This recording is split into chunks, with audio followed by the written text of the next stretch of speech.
Agora aqui, né, irmãos, Jesus está vindo para uma festa em Jerusalém, né? Aqui diz que Jesus veio para uma festa.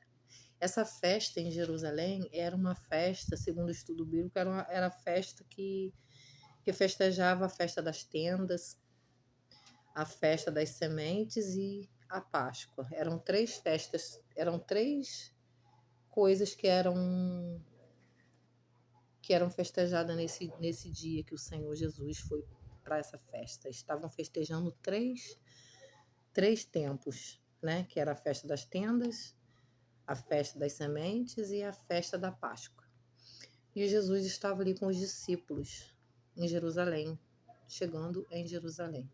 Sendo que o Senhor Jesus não foi ali com a intenção de parar naquela festa. Na verdade, o Senhor Jesus, a intenção do Senhor era ir lá em Betesda, naquele tanque onde encontrava aquele homem paralítico. Porque o Senhor Jesus, ele faz assim, né, irmãos? Quando ele quer fazer algo na nossa vida, quando chega a hora dele agir, dele fazer um milagre, operar um milagre nas nossas vidas, ele vem e faz, independente do tempo, da hora e do lugar. Às vezes a gente perde a esperança, acha que o Senhor não vai fazer, que já tem muito tempo, como a gente vê esse homem, 38 anos. Imagine quanta frustração na vida desse homem, como que esse homem devia se sentir triste, vendo as pessoas indo, sendo curadas, e ele ali ia e voltava e nada acontecia. Imagina a frustração dele, ele já devia estar cansado, estar fraco, estar sem fé, com a fé abalada. E ainda mais que aqui também diz, né? Quando os judeus perguntaram quem é esse homem que mandou ele carregar a cama, ele falou que não sabia. Então ele não conhecia Jesus, né? Aqui está dizendo claramente que ele não conhecia Jesus. E mesmo assim, o Senhor Jesus deixou de festejar para ir naquele lugar, especialmente para levar a cura para aquele homem. O Senhor escolhe, quando Ele escolhe você para ser abençoado, a minha vida, a sua vida, Ele vai e faz. Não importa o lugar, a hora e nem o tempo. O tempo é dele, o tempo não é nosso. Às vezes a gente acha que o Senhor tem que fazer agora, nossa ansiedade muitas das vezes retarda ainda mais a bênção do Senhor na nossa vida. Mas Deus, Ele é poderoso, Ele sabe o tempo e a hora certa de fazer na nossa vida. E aqui, esse homem, ele estava naquele lugar e o Senhor vai e deixa os discípulos na festa e vai até ele. Quando o Senhor chega lá, a primeira coisa que o Senhor pergunta, queres ficar são? Se fosse hoje, se fosse agora que o Senhor Jesus chegasse perto da gente e falasse o que tu queres, e você tivesse com uma enfermidade incurável, um câncer, ou um vício muito grande na sua vida ao qual você está muito tempo querendo deixar e não consegue, o Senhor Jesus chegasse perto de você e falasse, você quer ficar bom? Você quer ficar curado? Você quer ficar liberto? O que que você diria nesse dia? O que que eu diria? Eu ia dizer, Senhor, eu quero ficar curada. Mas esse homem não, esse homem, o que que ele fez? Esse homem, ele olhou para as pessoas que estavam naquele lugar e quando Jesus perguntou, o que que ele respondeu? Mas quando eu vou, desce outro antes de mim. Imagine só, irmãos, esse homem, 38 anos, ele ia neste lugar. Com certeza ele não ficava ali todos os dias. Ele devia ter um lugar que ele morava, uma casa que ele ficava, a casa de um parente, não sei onde ele ficava. Mas ele não ficava ali todos os dias. A verdade é que com certeza ele voltava. Quando ele não conseguia chegar lá, quando o anjo descia, ele devia voltar frustrado. Voltar alguém levar ele para algum lugar. E a mesma pessoa, as mesmas pessoas que levavam ele embora e que traziam ele para deixar ele naquele lugar, por que que essas pessoas não levavam ele mais para perto do tanque? Alguns estudos bíblicos, alguns historiadores aí, alguns estudiosos da Bíblia, eu andei pesquisando, eles falam que esse homem ele não era de família que tinha dinheiro. E as pessoas que ficavam mais perto do tanque seria como se fosse hoje quem tem dinheiro num hospital particular. Se você tiver dinheiro, você tem prioridade. Se você não tiver, você vai ficar para trás. E a Bíblia não está falando exatamente isso, mas os estudiosos, alguns estudiosos falaram sobre isso, que tudo vem a crer que esse homem ele estava sem dinheiro, já havia muito tempo, já devia ter gastado todo o dinheiro que se é que ele tinha. E os outros que tinham mais dinheiro conseguiam comprar lugares. mais perto do tanque. Então, as pessoas que estavam mais perto do tanque tinham mais prioridade, tinham mais acesso mais rápido para poder ser curado. E ele, como ele já estava sem dinheiro algum, ficava mais para trás, devia ficar lá no começo, muito lá atrás, e não tinha como ele se chegar. E ele ficava ali sempre naquela frustração, mas a esperança dele, o que me encanta nesse texto é que a esperança dele não morre. Ele não perde a esperança. Ele fica firme ali porque ele tem certeza no coração dele que uma hora ele vai conseguir ser curado. Sendo que quando ele pergunta quando ele diz que não sabe quem o curou, isso aqui também mostra que ele não sabia quem era Jesus. Ele estava ali porque ele acreditava naquele anjo, naquela água lá quando ela se movia. Ele não podia imaginar nunca que Jesus ia vir até ele, ia perguntar se ele queria ficar são e iria curá-lo. Mas o Senhor também não olhou para isso. O Senhor simplesmente curou ele. O Senhor curou ele e falou: toma a tua cama e vai. E aqui fala: logo aquele homem ficou são e tomou a sua cama e partiu. E aquele dia era sábado.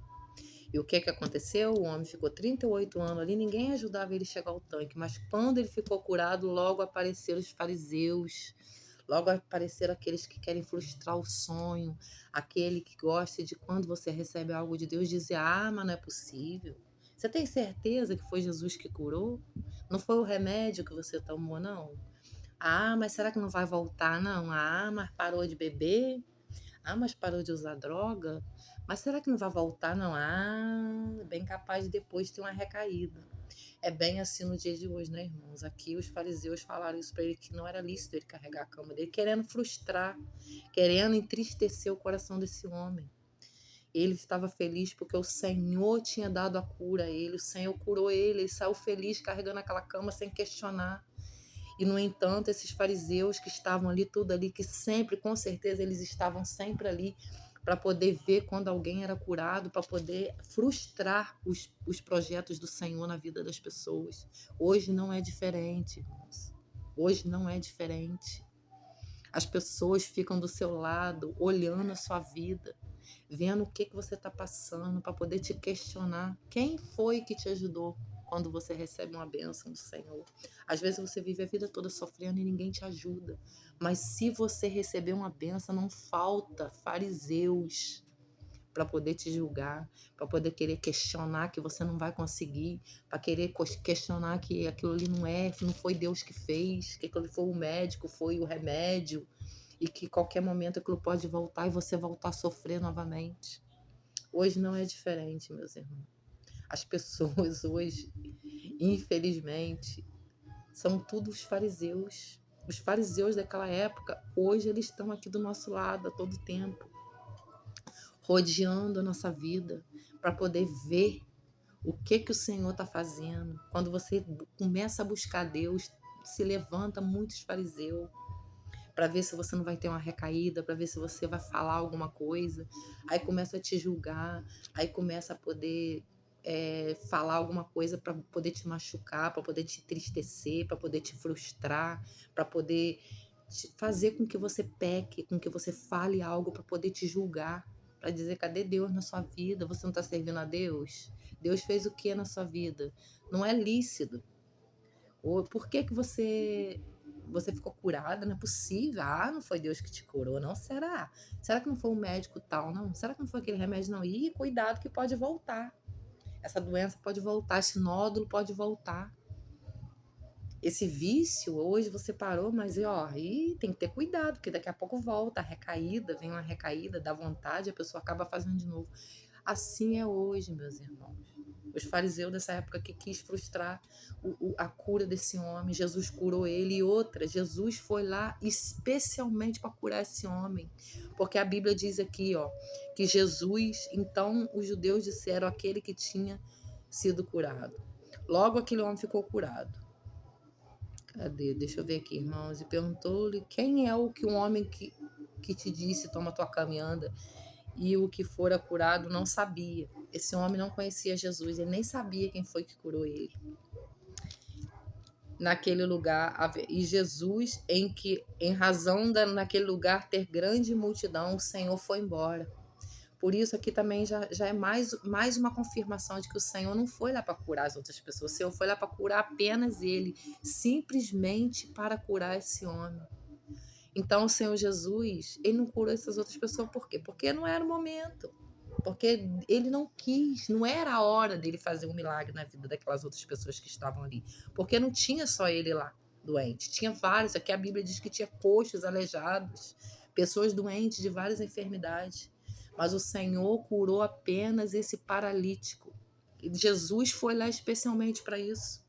Como se Jesus viesse na nossa cidade de Nova Friburgo hoje. Se ele chegasse aqui, ele não ia para a casa do prefeito, ele não ia para um lugar bonito, ele não ia para um hotel melhor que tem aqui na nossa cidade. O que ele ia fazer? O primeiro lugar que o Senhor Jesus, se ele viesse aqui hoje, o lugar que ele ia era na boca de fumo.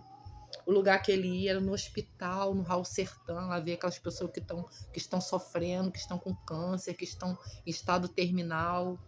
Ele ia lá no Hospital do Câncer, lá no INCRA, no Rio de Janeiro, curar alguma pessoa naquele lugar. Se ele quiser, ele cura todo mundo na mesma hora, num piscar de olho, no estado de Deus, ele faz tudo, mas o Senhor, a cura do Senhor é no momento certo. Deus, ele tem um momento de agir na vida de cada um, e não é na vida de todo mundo que ele vai fazer. Tem hora que ele vai deixar a gente perecer, tem hora que ele vai deixar a gente doente, tem hora que ele vai deixar as coisas acontecer, porque tem muita coisa que é permissão do Senhor, porque Deus sabe como que ele vai fazer e a hora que ele vai fazer.